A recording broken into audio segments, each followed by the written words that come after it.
Yo, what up, y'all? Is we back beyond the surface. It's been a while, so lock in. We got a lot to talk about today. We got a special guest once again. Yes, sir. Biggie 2 times is what he go by. Darren Biggs. We are back. We are back. How y'all doing? Fantastic. How was the flight in? Oh, I do. I got a story for y'all. Don't even. I'm gonna let that go until we get on that topic. But yeah, just know I got a story for y'all coming up. Apparently got a story coming up. But I know we hear last time we did a little Biggie radio. I kind of want to hear that again. Let's talk about this little playoffs. What you got for us? Special guest. We'll let you start first. You know you got a lot to say. Well, like I said, everybody will sleep on the Thunder Boys. We're down right now, but we play tomorrow, Saturday. We're cooking them. I'm calling it right now. I'm go ahead. If I had a desk in front of me, I'm pound the desk in front of me. I got Thunder by 15. Thunder by 15 tomorrow. Anthony got me turned up. We about to come out there and we about to show out. Anthony, you mean Shay? Nah, Anthony got me turned up from last night, but Shay about to cook tonight because he can't let Anthony one up him. Okay. You know what I mean? He can't go out like that. Yeah, man, that's the utmost confidence in your team, man. Yeah, the West playoffs have been crazy, to be honest. Mm-hmm. Yeah, it's been a weird series with that Timberwolves and Nuggets though, because there's going 7 games, but like there's been like blowouts all over the place. You know what I mean? Like they won by 45 last night, so it's like it's hard to predict which way is going to swing in a game 7 for sure. That's true. It's a little more challenging. Yeah. I mean, but yeah, you think the East is weak? You think whoever wins the West is going to be shit? Is that like guaranteed? That's a good question. And I feel like it's kind of a different lens we're looking through right now because so many people are hurt. Giannis is hurt. Jimmy Butler's hurt. Joel Embiid was laboring, The East has been weaker than the West for a long time, but I right now, yeah, they're weak. Like Boston should have an easy route to the finals, and if they don't, then that's going to be the ultimate disappointment for sure. Ultimate disappointment. Ultimate. Bro, they won like 60-something games this year, and they've been to the conference finals like 4 times. If they don't get it done this year, ship them out. Ship somebody out. It's time to move. They better do something. Obviously, if something ain't working, Jason Tatum or Jaylen Brown. Which one would you keep? Yeah. If you had to pick one, which one are you taking? Based off a recent performance, that man Jaylen Brown's been their best player. That man Jason Tatum, bro, has been struggling. That's all I'm saying. Based off a recent performance. But Jason Tatum is the overall better player. Yeah. But I'm saying if you're going to look at recent performance. But you're going to have Jaylen Brown as your number 1 guy then? Because I feel like Jason Tatum's struggling because he is number 1. I feel like that comes with a lot. Defenses are keen on you. That's a good point, but it's just weird because he's shooting a bad percentage. It's like Derek White has been their second best player. But I don't know. I think that they will have, like, they'll get to the finals. I think they will, honestly. Like, they should be able to take care of the Knicks or the Pacers. Like, I think they will get it done. I'm just saying, like, you can't go – how you going to run it back 5 years in a row? After this year, Giannis is going to be back. Jimmy's going to be back. You know who's taking the blame? Joe Mazzulla. He going to get up out of there. They're going to say the coach got to get up out of there. That's facts. Just like freaking Frank Vogel, bro. Like, that was not his fault. I know you're a big Suns fan. You know what I'm saying? I don't know if you were happy about that, but I feel like even if you were looking for a new direction, he can't be a scapegoat for that. Like, they just did not build that team well. I honestly didn't like Frank Vogel that much. I wanted Nick Nurse, to be honest, at that time, but he got scooped up quick. He was a better option. I feel like, to be honest, the coaches that were left, that's like the cream of the crop of what's left. So, championship, both 2020 championship, I mean, you got to count it. So, try to figure it out, but I'm glad he's gone. I'm not going to lie. Get him out of there. Get him out of there. I've been hearing a lot of Bradley Beal talk out here. Are you on the side of get him out of here, or what are your thoughts on how your team's doing? That's what I want to hear.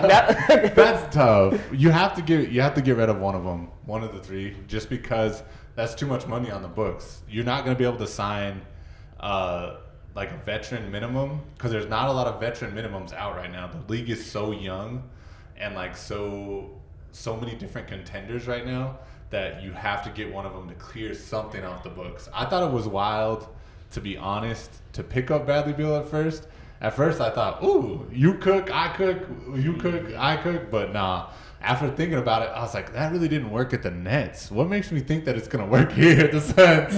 I feel like it only works if, like, you got to have somebody out there that just, like, all right, I'm going to play defense, or I'm going to get a rebound, and, like, something else. Like, I'm going to do something else. Like, I can cook if you need me to. And, like, y'all the two are having an off day, I can do it. Like, kind of how, like, Chris Bosh was. Like, LeBron and D-Wade, even though they're not going to have an off day, like, both of them having an off day, not going to happen. But he might explode and go for, like, 25, 30 or something like that every now and then. Like, but not regularly, but he out there getting rebounds and playing hard. Yeah, exactly. Taking charges, whatever you had to do. I just feel like it, like that's a good point. I feel like you got to have three. If you're gonna have a big three, they all have to play kind of different roles. In a sense, like it's hard to have three just pure scorers. You know what I mean? Like Bosh was he was a scorer with Toronto, and we all know what D Wade was, and LeBron is just you could plug him in anywhere. So like. D-Wade took on that role. D-Wade was a defender too. He was a defender too. Yeah, D-Wade was leading the league. And he also was a good passer too. So like they all had so many different facets of their game.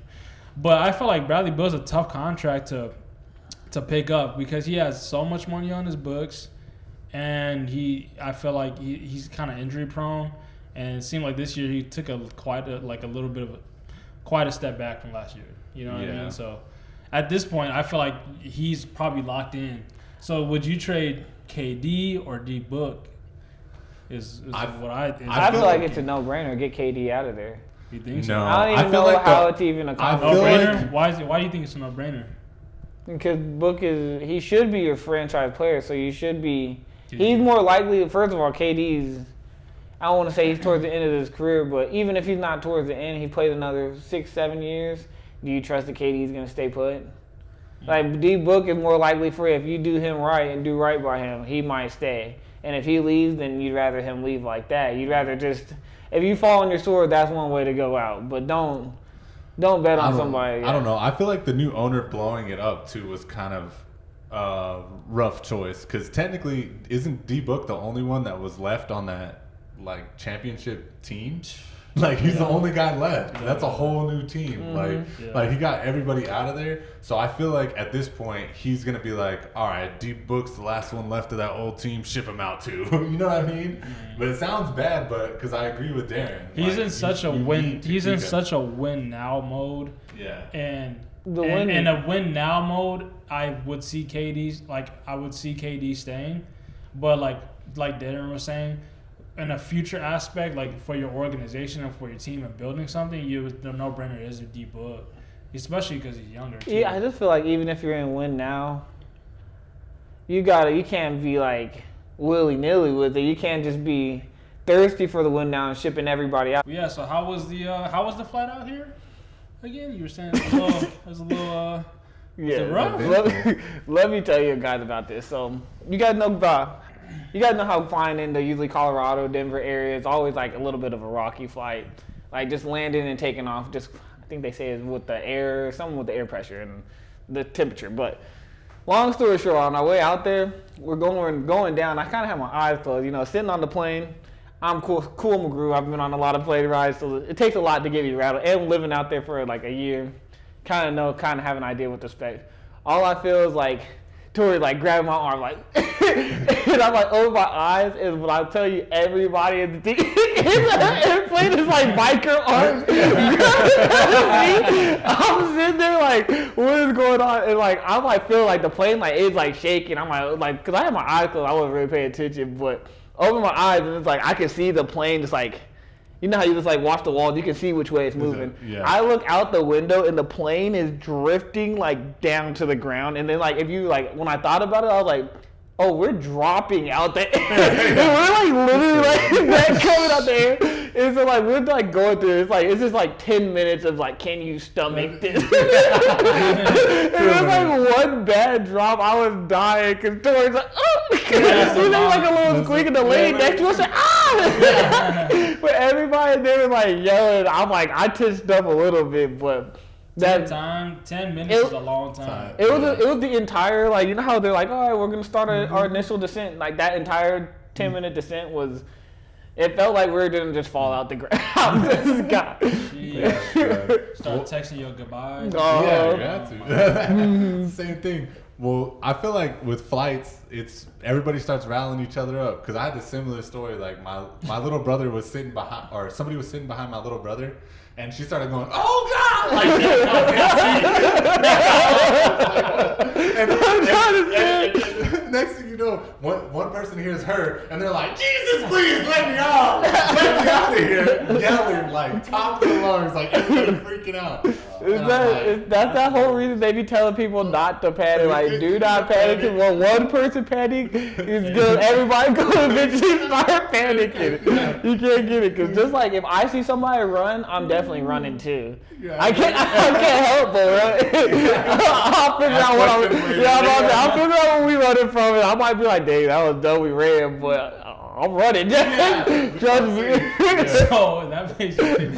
So if y'all see something in the water or whatever, like it's a bear, like y'all just gonna not a bear? Run? Y'all gonna run? Like there's got to be context. If I can get out there, I'm sneaking out. But I don't know if I'm necessarily running. Like it's like running from a dog. Like would you run from a dog? He catching you. I'm gonna kick a dog. I'm gonna try to kick a dog. He gonna catch me. I'm gonna try to jump a fence. I'm gonna run and try to jump a fence. I'm still gonna run. The main point is like running. If it's running after you and your thing is to outrun it, and you gotta make sure there's something you can get on top of. If not, then you might as well not even run. You might as well bet on it being a nice dog. And maybe just not wanting you like that. Yeah. But if you run, you're for sure getting got. Even if it is a nice dog, he's getting I'm just saying, bro. If I'm